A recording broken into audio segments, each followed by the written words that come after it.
नमस्कार, मैं हूं अंकुर और आप देख रहे हैं सत्य हिंदी का न्यूज बुलेटिन।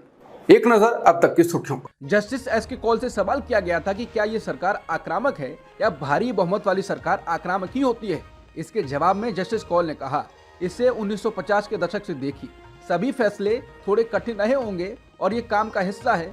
सरकार को किसी का हस्तक्षेप पसंद नहीं है, लेकिन न्यायपालिका का काम जांच और संतुलन करना है। आप इंदिरा गांधी के समय या यहाँ तक कि पंडित नेहरू के समय को देखें, जब उन्होंने बहुमत वाली सरकारें स्थापित की। आप देखते हैं कि कानून में कितने बदलाव लाए गए और निश्चित रूप से वो चरित्र में समाजवादी थे। आज सरकार अपनी आर्थिक नीतियों को कहां ले जाना चाहती है, इसे लेकर कई चीजें हो रही हैं। जस्टिस कौल ने कहा, कमजोर विपक्ष भी एक समस्या है। अगर विपक्ष में सांसद नहीं है तो ये महत्वपूर्ण बात है। अब अदालत को राजनीतिक रूप से सरकार को संभालने के लिए नहीं रखा जा सकता। अदालत विपक्ष नहीं हो सकती। न्यायपालिका एक नियंत्रण और संतुलन है। लेकिन ये कहना कि देखो सरकार ये गलत कर रही है और अब आपको इसके बारे में कुछ करना होगा, ये गलत है। जस्टिस कौल ने कहा कि कभी कभी हम अतीत को भूल जाते हैं। जब एक मजबूत कार्यपालिका होगी तो न्यायपालिका को थोड़ा झटका लगेगा। 1990 के बाद से देश में गठबंधन सरकारें रही हैं, इसलिए न्यायपालिका अपने उद्देश्य को आगे बढ़ाने में सक्षम थी।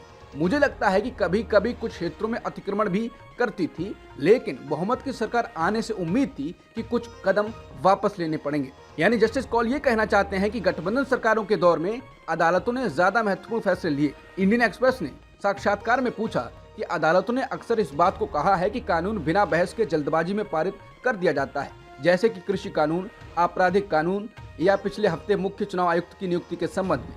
अदालत में चुनौती मिलने पर न्यायपालिका को इन पहलुओं को कैसे देखना चाहिए। इसके जवाब में जस्टिस कौल ने कहा, न्यायपालिका का कार्य उनके कार्य से भिन्न है। किसी कानून पर पहले कितना सलाह मशविरा होना चाहिए, ये संसद का काम है। अब इस सरकार ने एक सिस्टम बनाया जिसमें स्पष्ट रूप से सलाह मशविरा एक अलग तरीके से होगा, सार्वजनिक डोमेन में नहीं बल्कि बंद दरवाजों के पीछे। यानी जस्टिस कौल ने कहा है कि इस सरकार में किसी भी कानून बनाने को लेकर सलाह मशविरा बंद दरवाजों के पीछे ज्यादा हो रहा है। समाजवादी पार्टी के अध्यक्ष अखिलेश यादव ने हाल ही में पार्टी नेताओं को विवादित बयान देने से बचने की नसीहत दी थी। उनकी चेतावनियों के बावजूद सपा नेता स्वामी प्रसाद मौर्य ने एक बार फिर हिंदू धर्म को लेकर विवादित बयान दिया है। उन्होंने हिंदू धर्म को एक धोखा बता दिया, जिसके बाद विवाद तेज हो गया। उन्होंने कहा, हिंदू धर्म एक धोखा है। मौर्य के इस बयान की आलोचना हो रही है। एक जनसभा को संबोधित करते हुए मौर्य ने कहा, हिंदू धर्म एक धोखा है। वैसे भी 1995 में माननीय सर्वोच्च न्यायालय ने अपने आदेश में कहा था कि हिंदू कोई धर्म नहीं, ये लोगों के जीवन की एक शैली है। उन्होंने कहा, यही नहीं, जो सबसे बड़े धर्म के ठेकेदार बनते हैं, आरएसएस प्रमुख मोहन भागवत, उन्होंने भी कहा है, एक नहीं दो बार कहा है कि हिंदू नाम का कोई धर्म नहीं बल्कि लोगों के जीवन की एक कला है।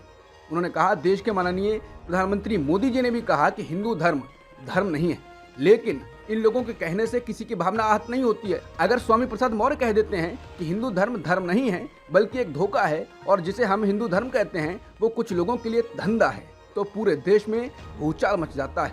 लेकिन वही चीज अगर मोहन भागवत कहते हैं, मोदी जी कहते हैं और गडकरी जी कहते हैं तो इनकी भावनाएं आहत नहीं होती हैं।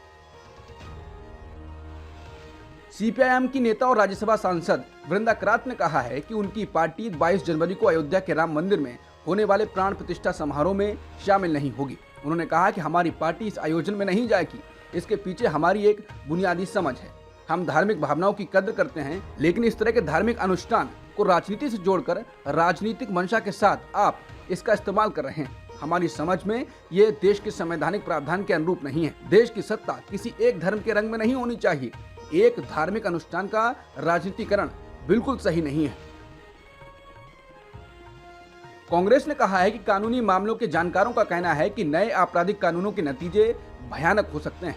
कांग्रेस के महासचिव जयराम रमेश ने एक्स पर लिखा कि भारत के 146 सांसदों को जानबूझकर निलंबित किया गया और बीते हफ्ते ही संसद से पारित किए गए 3 आपराधिक न्याय विधेयकों को अब राष्ट्रपति की मंजूरी मिल गई है। कई प्रतिष्ठित वकील और कानून के जानकार पहले ही इसे विनाशकारी परिणामों की ओर इशारा कर चुके हैं। खासकर समाज के सबसे वंचित वर्गों के लिए इसके भयानक अंजाम हो सकते हैं। बता दें, इस कानून के प्रभाव में आने से पुलिस कस्टडी की अवधि मौजूदा 15 दिन से बढ़कर 90 दिनों के लिए ली जा सकेगी। भारत की संप्रभुता, एकता और अखंडता के खतरे में डालने वाली कृत्यों को एक नए अपराध की कैटेगरी में डाला गया है। राजस्थान की नई बीजेपी सरकार ने सोमवार देर शाम एक आदेश जारी कर पिछली कांग्रेस सरकार की राजीव गांधी युवा मित्र इंटर्नशिप योजना को बंद करने का फैसला किया है। इस योजना के तहत करीब 5000 युवा लोगों तक सरकारी योजनाओं की जानकारी पहुंचाने का काम किया जा रहा था। इसके लिए उन्हें भत्ता भी दिया जाता था। 12वीं पास युवाओं को 6 महीने से लेकर अधिकतम 2 साल तक के लिए योजना से जोड़ा जाता रहा है। वहीं पूर्व सीएम अशोक गहलोत ने कहा है कि राजीव गांधी युवा मित्र इंटर्नशिप कार्यक्रम में सरकार की योजनाओं को घर घर तक पहुंचाने के लिए कार्य कर रहे करीब 5000 युवाओं की सेवाएं समाप्त करना उचित नहीं है। उन्होंने कहा ये युवा सरकार की योजनाओं के बारे में जागरूक हैं एवं सरकार की काफी मदद कर रहे हैं। नई सरकार को इस योजना के नाम से परेशानी थी तो राजीव गांधी सेवा केंद्रों की भांति नाम बदलकर अटल बिहारी वाजपेयी के नाम पर कर सकती थी। पूर्व प्रधानमंत्री अटल बिहारी वाजपेयी की जन्म जयंती पर विकसित भारत संकल्प यात्रा की सभा में भाषण देते समय राजस्थान के मुख्यमंत्री की जुबान फिसलने से अर्थ का अनर्थ हो गया। उन्होंने पूर्व प्रधानमंत्री के बजाय वर्तमान प्रधानमंत्री को ही श्रद्धांजलि दे डाली। देखते ही देखते मुख्यमंत्री का वीडियो सोशल मीडिया पर वायरल हो गया है। मुख्यमंत्री ने कहा, वाजपेयी ने दुनिया के सामने भारत की ताकत को रखने का काम 1998 में परमाणु विस्फोट करके राजस्थान से किया था। मैं ऐसे यशस्वी प्रधानमंत्री नरेंद्र मोदी जी को भावभीनी श्रद्धांजलि अर्पित करता हूं। उद्धव बाला साहेब ठाकरे गुट के शिवसेना नेता संजय राउत ने पीएम मोदी समेत बीजेपी पर तंज कसा है। उन्होंने कहा कि हमारी लड़ाई तानाशाही के खिलाफ है। हमारे पास पीएम पद के लिए कई उम्मीदवार हैं, चाहे राहुल गांधी हो, प्रियंका गांधी हो। इंडिया गठबंधन के पास कई चेहरे हैं, उनमें कोई भी पीएम बन जाएगा। वहीं इंडिया गठबंधन को लेकर बिहार के सीएम नीतीश कुमार ने भी मीडिया से बात की। उन्होंने कहा कि वो इस गठबंधन का संयोजक नहीं बनाए जाने को लेकर ना ही निराश हैं और ना ही मायूस हैं।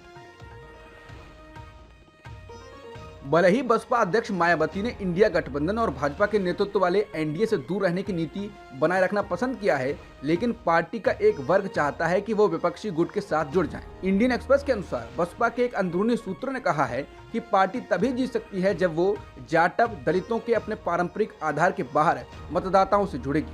उन्होंने कहा ये तभी संभव होगा जब हम इंडिया गठबंधन से जुड़ेंगे। बसपा के जौनपुर से सांसद श्याम सिंह यादव ने कहा, मेरी निजी राय है कि बसपा समेत सभी पार्टियों को बीजेपी के खिलाफ एकजुट होना चाहिए। हालांकि बहन जी जो निर्णय लेगी हम उसका पालन करेंगे। उन्होंने ये भी कहा कि विभाजित विपक्ष से भाजपा को फायदा होगा क्योंकि वोट बढ़ जाएगा।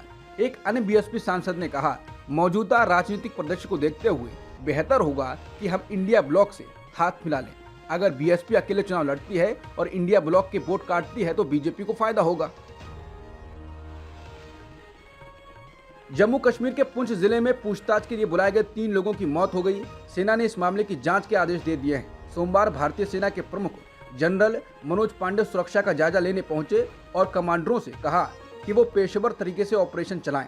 दरअसल बीते सप्ताह 21 दिसंबर को पुंछ जिले में सेना के 2 वाहनों पर घात लगाकर हमला हुआ, जिसमें 4 सैनिकों की मौत हो गई और 2 घायल हो गए। इस हमले के मामले में सेना ने 8 लोगों को पूछताछ के लिए आर्मी कैंप बुलाया।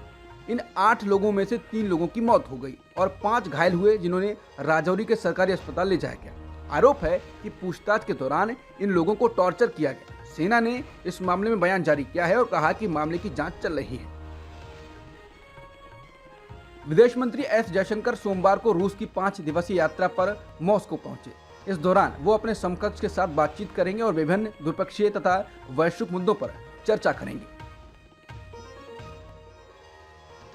क्रिसमस से लेकर नए साल की शुरुआत तक हिमाचल प्रदेश जाने वाले पर्यटकों की संख्या में काफी इजाफा देखने को मिलता है। इस साल भी मनाली कुल्लू के पास पर्यटकों की गाड़ियों की लंबी कतारें तस्वीरों में देखी जा सकती हैं। इस बीच हिमाचल प्रदेश के मुख्यमंत्री सुखविंदर सिंह सुक्खू का एक बयान सोशल मीडिया पर वायरल है। सुक्खू ने कहा, मैंने तो पुलिस वालों से ये भी कह दिया है कि अगर कोई पर्यटक ज्यादा झूम जाए तो उसे हवालात की सैर नहीं करवानी है, उसे उसके होटल में छोड़ना है और आराम से सुलाना है, ताकि उसके मन में ये ना रहे कि मैं करने तो एंजॉय आया था और यहाँ हवालात की सैर कर ली। वो कहते हैं, हमने पर्यटकों के लिए कहा है, हिमाचल के लोगों के लिए नहीं कहा है कि वो लोग हुल्लड़बाजी करते रहें। हिमाचल सीएम बोलते हैं, हमने नोटिफिकेशन जारी कर दिया है 20 दिसंबर से 5 जनवरी तक के लिए। पिछली बार भी हमने की थी। इससे होगा ये कि जो पर्यटक आएंगे उनको खाने की दिक्कत नहीं होगी। भारतीय सेना लगातार अपनी सैन्य क्षमता खासकर समुद्री ताकत बढ़ाने की कोशिश में जुटी हुई है। इसी कड़ी में आज भारतीय नौसेना INS इम्फाल को आज कमीशन करने जा रही है। इसे आज मुंबई डॉकयार्ड में कमीशन किया जाएगा। आज कार्यक्रम के दौरान देश के रक्षा मंत्री राजनाथ सिंह मौजूद रहेंगे। अमेरिकी रक्षा सचिव लॉयड ऑस्टिन ने कहा है कि अमेरिकी सेना ने सोमवार को इराक में ईरान समर्थित संगठनों द्वारा इस्तेमाल की जाने वाली 3 साइटों पर हमले किए। ईरान समर्थित इन संगठनों के हमले में उत्तरी इराक में ड्रोन हमले में 3 अमेरिकी सैनिकों के घायल होने के बाद राष्ट्रपति जो बाइडेन ने ईरान समर्थित मिलिशिया समूह पर जवाबी कार्रवाई का आदेश दिया था, जिसके बाद ये हमले किए गए। अमेरिका ने पूरे क्षेत्र में अपने प्रॉक्सी समूह के नेटवर्क द्वारा बढ़ती हिंसा के लिए ईरान को दोषी ठहराया है, जिसने हमास की फंडिंग और प्रशिक्षित किया है। इसमें लाल सागर में कमर्शियल और सैन्य जहाजों पर यमन के हूती के हमले भी शामिल हैं। सीरिया की राजधानी दमिश्क के पास उपनगर जैनबिया में सोमवार को इजरायली हवाई हमले में ईरान के इस्लामिक रिवॉल्यूशनरी गार्ड कॉर्प्स के एक वरिष्ठ अधिकारी जनरल रजी मूसवी की मौत हो गई। भारत साउथ अफ्रीका के मैच के 2 मैचों की टेस्ट सीरीज का पहला मैच मंगलवार को 26 दिसंबर से सेंचुरियन के सुपर स्पोर्ट्स पार्क में खेला जाएगा। बॉक्सिंग टेस्ट मैच पर बारिश का साया है। पहले और दूसरे दिन बारिश की संभावना है। रात भर हुई बारिश के कारण टॉस तय समय तक नहीं हो पाया। बीसीसीआई ने जानकारी दी है कि भारतीय समय अनुसार दोपहर 1:30 बजे के मैदान का जायजा लिया जाएगा। अब तक की सुर्खियों में इतना ही। बाकी खबरों के लिए बने रहिए सत्यहिंदी.com के साथ।